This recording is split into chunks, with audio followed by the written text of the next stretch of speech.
In the book of Genesis, we are told, Adam made love to his wife Eve, and she became pregnant and gave birth to Cain.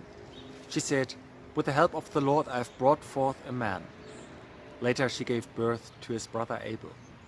Now Abel kept flocks and Cain worked the soil.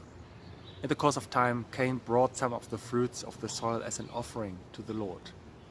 But Abel also brought an offering, fat portions from some of the firstborn of his flock. The Lord looked with favor on Abel and his offering, but on Cain and his offering he did not look with favor. So Cain was very angry, and his face went downcast. Then the Lord said to Cain, "Why are you so angry? Why is your face downcast? If you do what is right, will it not be accepted? But if you do not do what is right, sin is crouching at your door. It desires to have you, but you must rule over it." Now Cain said to his brother Abel, "Let's go out to the field." And while they were in the field, Cain attacked his brother Abel and killed him. Then the Lord said to Cain, "Where is your brother Abel?" "I don't know," he replied. "Am I my brother's keeper?" The Lord said, "What have you done? Listen, your brother's blood cries out to me from the ground. Now you are under a curse and driven from the ground, which opened its mouth to receive your brother's blood from your hand. When you work the ground, it will no longer yield its crops for you.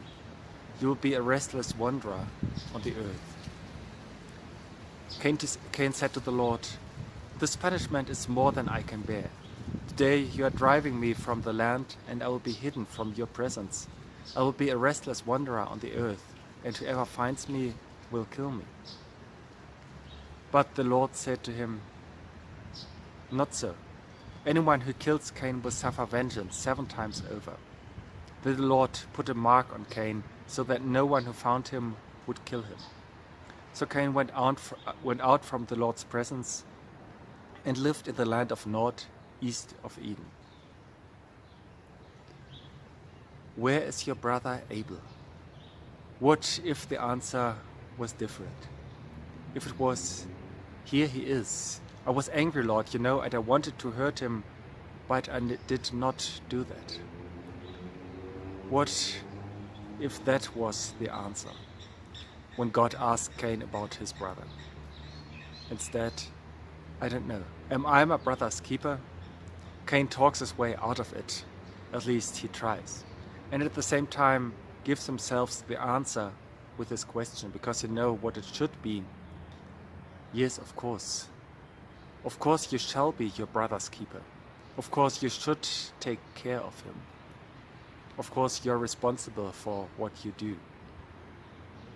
One of the first stories of the Bible, and it starts right away with a total human failure.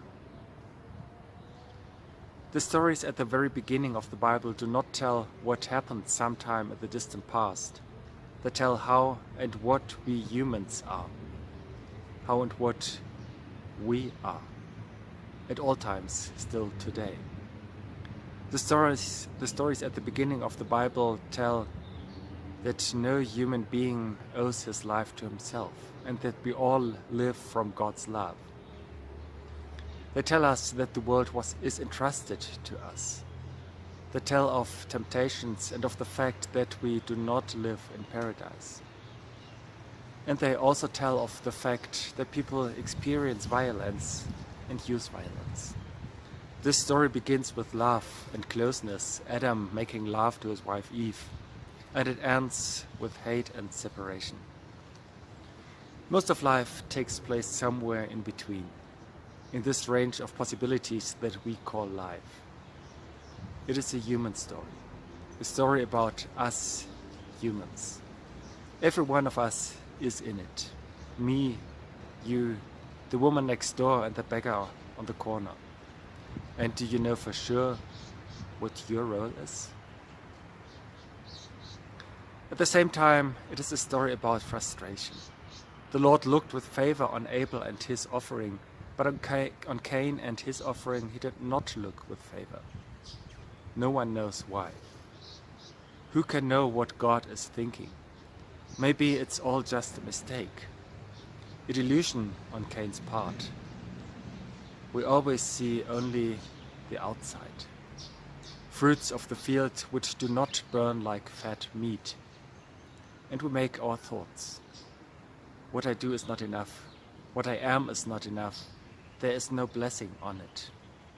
Perhaps the doom always begins with the feeling of not being enough. In the eyes of God, the parents, the boss, whoever we put in the position that our worth depends on it. And then the anger increases at the one who it seems is good enough. Yes, maybe it's all a delusion, a fallacy of Cain. Who knows? But even if it is a mistake with consequences. People see only the outside and think this and that about it, and the frustration looks for an outlet, and then someone gets shouted at, or they step on the gas and dangerously overtake, or someone strikes. A banal, far too everyday human story. And at the end, someone lies figuratively or literally on the ground. And then Cain can go on living. He has to go on living. Is this a fortune or a punishment? No one can undo what has happened once. Cain moves away from God's presence. Is that possible? At least it can feel that way, when the evil deed waits on him and determines every day. One can block it out, but not forget it and not wipe it out of one's life. But God's story with him is not over yet. God wants Cain to live, in spite of everything that was, and with all that was, with the knowledge that his innocence is forever broken, and that life will never again be innocent. It's a human story. I am Cain, and I am Abel. So are you, both at the same time, the one who hurts and the one who is hurt, without meaning to or on purpose. And life never becomes completely innocent again. But we are meant to live and to decide who we want to be. Every day, decide. Amen.